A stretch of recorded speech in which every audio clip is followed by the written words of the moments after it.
시편 146편에서 150편은 할렐루야로 시작을 하고 할렐루야로 끝이 나는 시편 전체의 마지막 송영입니다.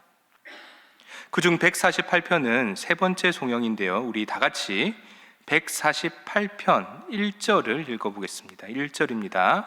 시작.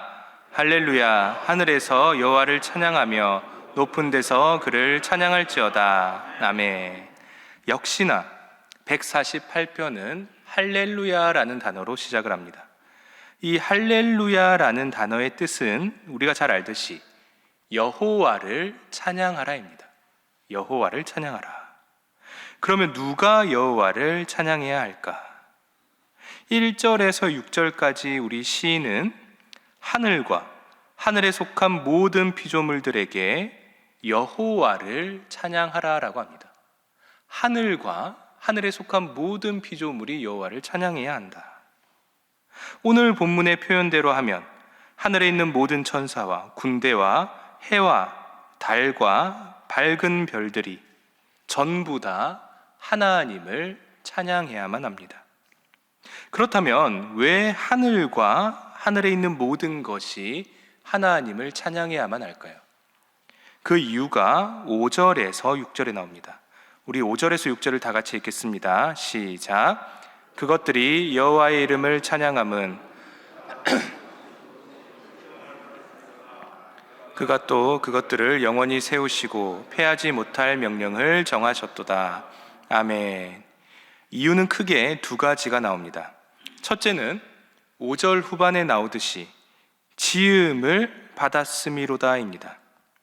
그들이 하나님의 지음을 받았기에, 즉 하나님의 피조물이기에 하나님을 찬양해야만 하는 겁니다. 우리의 창조주니까 찬양을 하는 겁니다. 그리고 또 다른 이유가 있습니다. 6절에 나옵니다. 그것들을 영원히 세우시고 패하지 못할 명령을 정하셨도다. 이른바 하나님의 섭리하심입니다. 하나님께서 섭리하시니까 찬양을 해야 한다입니다. 사실 이게 굉장히 중요한 지점입니다. 예를 들어 우리 하나님께서 온 만물을 창조하시고 그들이 제대로 살아갈 수 있도록, 즉 그 존재가 유지될 수 있도록 법칙을 정하지 않고 그들을 돌보지 않으셨다면 피조물이 돼 창조주를 비판하는 피조물들이 나올 수도 있습니다. 만들어만 놓고 책임을 지지 않으면 찬양을 하지 않는 피조물이 생길 수도 있는 겁니다. 나를 만들었으면 다냐, 이런 불만이 나올 수도 있는 겁니다. 하지만 우리 하나님은 만물을 섭리하시고 자신의 목숨보다 우리를 소중히 여겨주시는 분입니다. 그래서 하늘과 하늘의 피조물들은 마땅히 여호와를 찬양해야만 합니다. 그리고 이제 다음 면은 7절에서 12절까지인데요. 여기에서 시인은 하늘이 아니라 땅과 땅에 존재하는 피조물들에게 여호와를 찬양하라라고 합니다. 1절에서 6절까지는 하늘이고 7절에서 12절까지는 땅인 겁니다. 자, 그리고 시인은 여기서 시를 마치는 것이 아니라 마지막에 가장 중요한 것을 언급합니다. 우리 13절과 14절을 다 같이 한번 읽어보겠습니다. 13절과 14절입니다. 시작. 여호와의 이름을 찬양할지어다. 그의 이름이 홀로 높으시며 그의 영광이 땅과 하늘 위에 뛰어나심이로다. 그가 그의 백성의 부를 높이셨으니 그는 모든 성도 곧 그를 가까이 하는 백성 이스라엘 자손의 찬양받을 이시로다. 할렐루야. 아멘. 누가 여호와를 찬양해야 합니까? 누가? 하늘과 땅뿐만이 아니라 그를 가까이 하는 그의 백성, 즉 이스라엘이 여호와를 찬양해야만 합니다. 정리하겠습니다. 여러분, 예술가의 훌륭한 작품은 그 존재 자체가 예술가에게 영광을 안겨주기 마련입니다. 우리 또한 마찬가지입니다. 우리가 오늘 본문 말씀처럼 하나님의 창조 목적대로, 오늘 본문의 표현대로라면 주께서 영원히 세우시고 패하지 못할 그 명령을 우리가 잘 수행한다면, 그 섭리하심대로 그대로 수행한다면 우리의 존재 자체가 하나님께 영광이 될 줄로 믿습니다. 그게 바로 우리가 세상 사람들에게 보여줄 여호와를 향한 찬양의 한 모양이 됩니다. 여기서 첫 번째 기도 제목입니다. 각자가 자신의 자리에서 여호와를 향한 찬양을 하게 하소서입니다. 각자가 자신의 자리에서 여호와를 향한 찬양을 하게 하소서입니다. 각자가 자신의 자리에서 여호와를 향한 찬양을 하게 하소서. 이제 시편 149편입니다. 시편 149편은 참 공교롭게도 148편 마지막에 등장한 이스라엘이 다시 한 번 더 등장합니다. 그리고 148편과 똑같이 이스라엘에게 여호와를 노래하라라고 합니다. 우리 1절과 2절을 다 같이 한번 읽어보겠습니다. 1절과 2절입니다. 시작. 할렐루야, 새 노래로 여호와께 노래하며 성도의 모임 가운데에서 찬양할지어다. 이스라엘은 자기를 지으신 이로 말미암아 즐거워하며 시온의 주민은 그들의 왕으로 말미암아 즐거워할지어다. 아멘. 1절에서는 우리에게 꽤 익숙한 단어가 나옵니다. 할렐루야, 뭐로? 새 노래로 여호와께 노래하며. 그냥 노래가 아니라 새 노래라고 합니다. 그러면 새 노래가 뭘까요? 이 새 노래라는 단어는 사실 성경 곳곳에 등장하는 단어입니다. 이사야서에도 나오고 계시록에도 나오고 시편에서도 곳곳에 나오는 단어입니다. 그런데 이 단어가 그냥 나오는 게 아니라 나오는 맥락들이 있습니다. 어떤 맥락이냐? 굉장히 많은 수에서 전쟁과 관련된 문맥에서 등장을 합니다. 대부분 전쟁과 관련된 문맥에서 등장을 한다. 그래서 이러한 정보를 가지고 오늘 본문을 읽어가면 훨씬 더 깊이 본문을 이해할 수 있습니다. 아무튼 시인은 새 노래로 하나님을 노래하라라고 합니다. 그리고 시인은 하나님을 찬양하는 것에 대해 그냥 찬양하라고 하는 게 아니라 구체적인 방침을 줍니다. 2절을 보시면 반복이 되는 단어가 있습니다. 2절을 보십시오. 이스라엘은 자기를 지으신 이로 말미암아 어떻게 하며? 즐거워하며. 그리고 시온의 주민은 그들의 왕으로 말미암아 어떻게 하라? 즐거워할지어다. 즐거워하며 즐거워할지어다. 여러분, 찬양을 할 때 즐겁게 하시길 바랍니다. 우리 신일교회가 이제 곧 교구 찬양제죠. 우리가 어떻게 해야 할까요?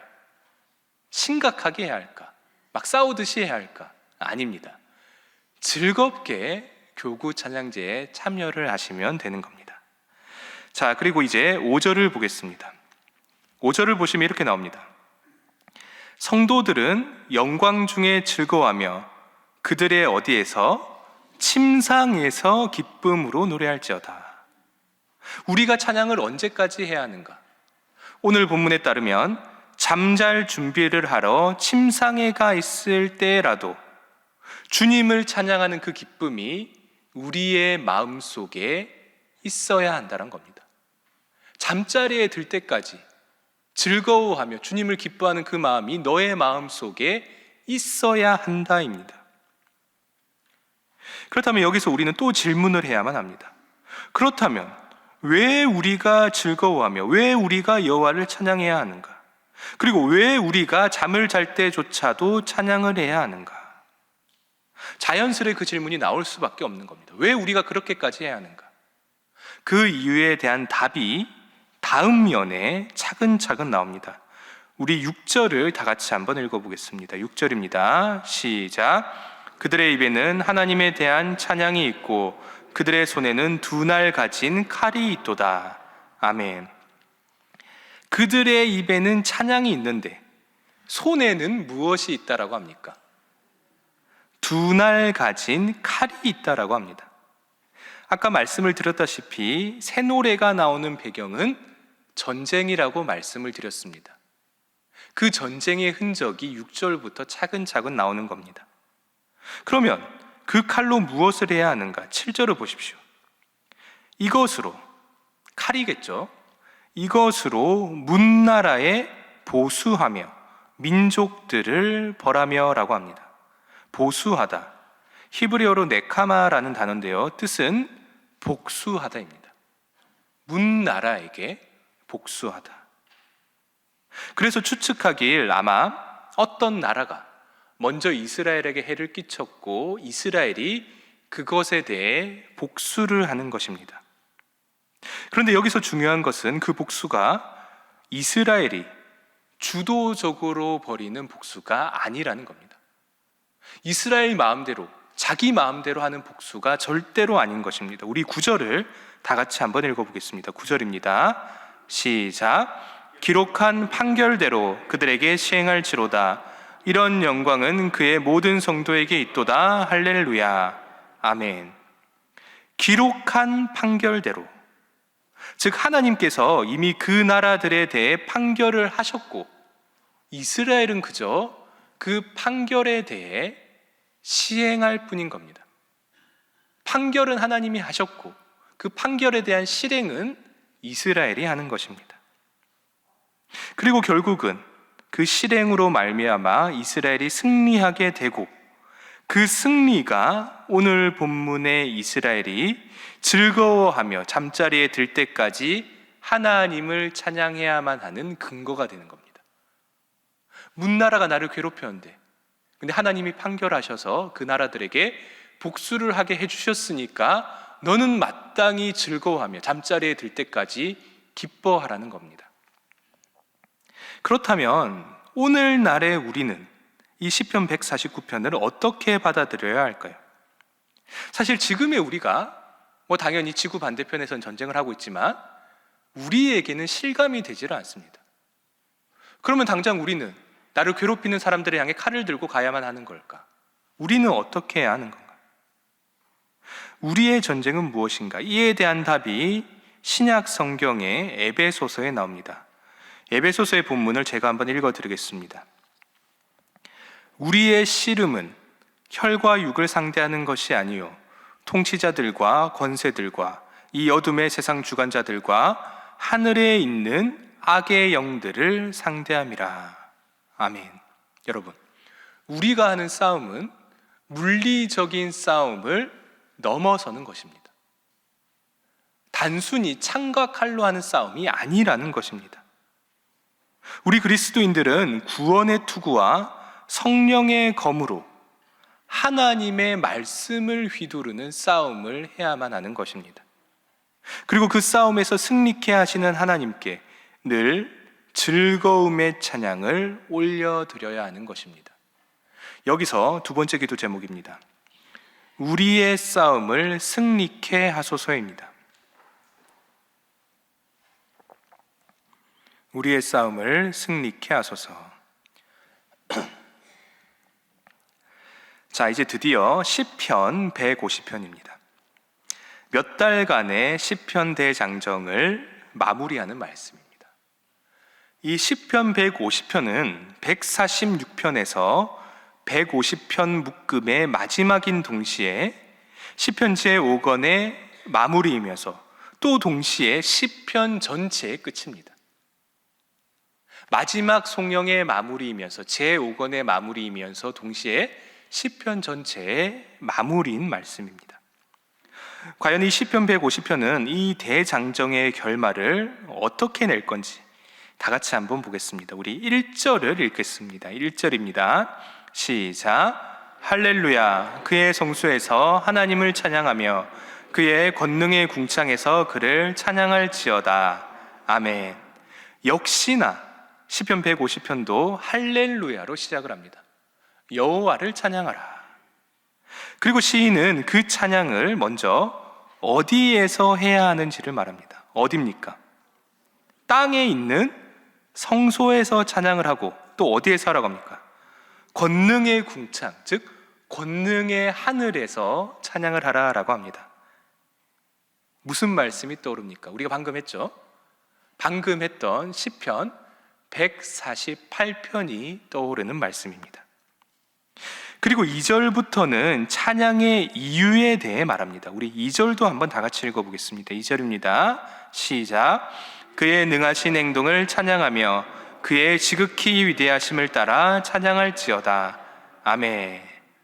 그의 능하신 행동과 그의 지극히 위대하심이 찬양의 이유가 됩니다.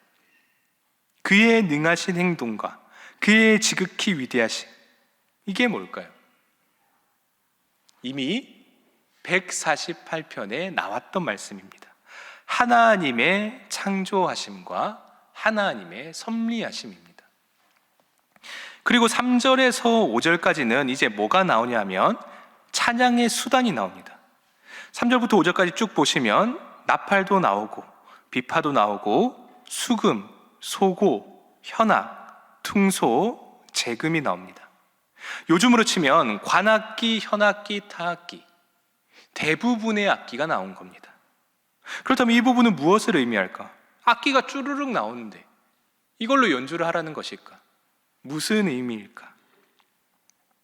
여러분도 보시다시피 이 시편 150편은 6절로 이루어져 있는 아주 짧은 시입니다. 그런데 무려 3절이나 할애를 해서 찬양의 수단을 설명하고 있습니다. 이게 뭘 의미하겠습니까? 절반이나 할애를 했다, 찬양의 수단에. 이게 무엇을 의미할까? 우리가 동원할 수 있는 모든 수단을 동원해서, 즉 최선을 다해 하나님을 찬양하라는 겁니다. 너희가 예배를 드릴 때 최선을 다해서 찬양을 드리고 있느냐? 모든 수단과 방법을 동원해서 가장 먼저 그 찬양을 우선시하고 있느냐? 그것을 지금 말하고 있는 것입니다. 그런데 종종 마음이 중요하다라는 표현을 쓰면서 우리의 그러한 실제 행위를 평가절하하는 경우가 있습니다.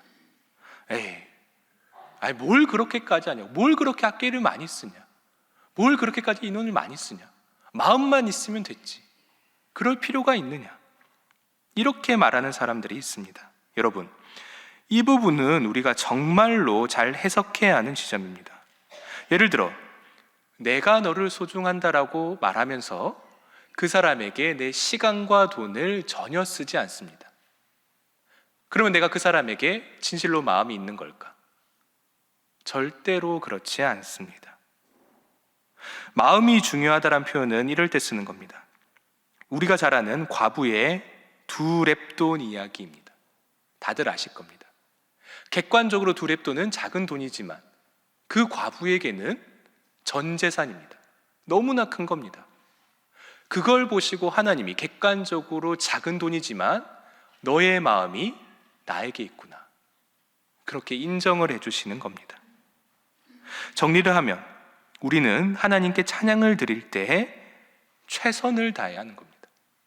전심을 다해서 여호와께 찬양하라.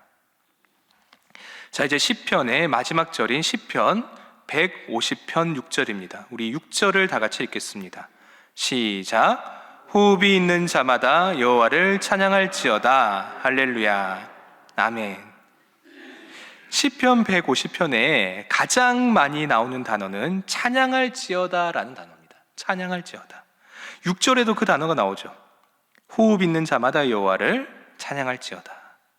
그런데 원어로 보면 형태가 조금 다릅니다.